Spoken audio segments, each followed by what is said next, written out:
अब जिंदगी एक ही है और दिक्कत है कि उसी में प्रयोग करने हैं, उसी को जीना है। अस्तित्ववाद कहता है कि अपने जीवन के फैसले खुद करो। आप जो भी फैसला करेंगे उसके हिसाब से आपकी जिंदगी प्रभावित होकर रहेगी और अच्छा खासा असर पड़ जाएगा। और जब आप प्रयोग करेंगे यानी कि निर्णय करेंगे तो हर निर्णय में गलत होने का खतरा तो है ही।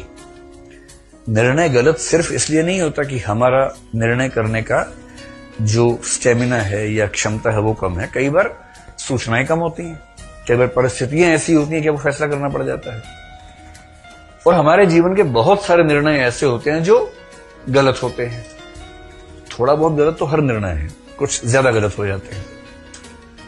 गलत भी है और उनका जिंदगी पर बहुत गहरा प्रभाव भी है।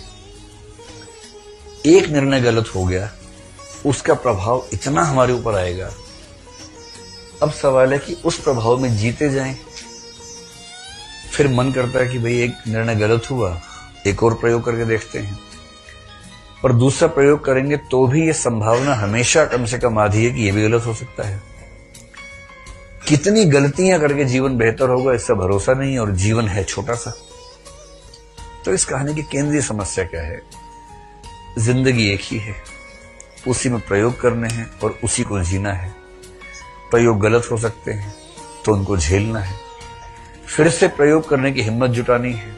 और यह खतरा हमेशा है कि फिर से किए गए प्रयोग भी गलत हो सकता है। और अंत में हाथ आएगी केवल एक चीज, अधूरापन, कि जिंदगी वैसी नहीं है जैसी होनी चाहिए थी, जैसी मैं चाहता था कि जीऊं। और वैसी दुनिया में किसी की भी नहीं है। किसी की भी जिंदगी वैसी नहीं है जैसी वो चाहता है। सार्थक की भाषा में कहूं तो व्यक्ति चाहता है कि कोई अभाव ना हो, कोई कमी ना हो। मैं आर्थिक बात नहीं कर रहा हूं, सम्मान की, धन की, संतोष की, हर चीज की कमी की बात कर रहे हैं। और सार्थ बहुत अच्छा दार्शनिक भी था।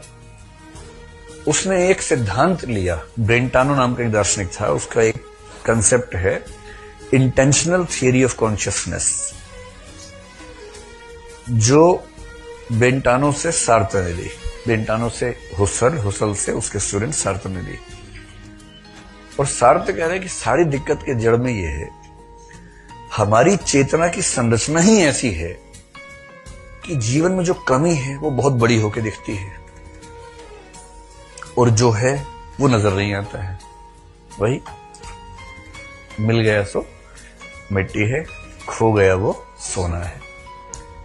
इस बात को सार्त्र ने कहा कि हमारी चेतना में ही अभाव की चेतना गुथी हुई है। इसलिए आप कुछ भी कर लेंगे आपको अभाव नजर आएंगे ही आएंगे। अंतर सिर्फ इस बात का कि किसी व्यक्ति को अभाव इस चीज का है तो किसी को अभाव उस चीज का है।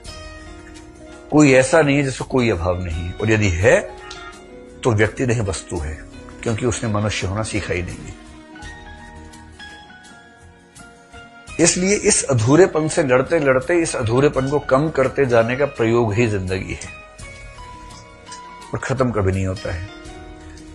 इसे समझदार व्यक्ति इस अधूरेपन को एक समय के बाद जीने लगता है कि अधूरा हूं लेकिन खुश हूं, क्योंकि पूरा कोई हो नहीं सकता है तो मैं कैसे हो जाऊंगा।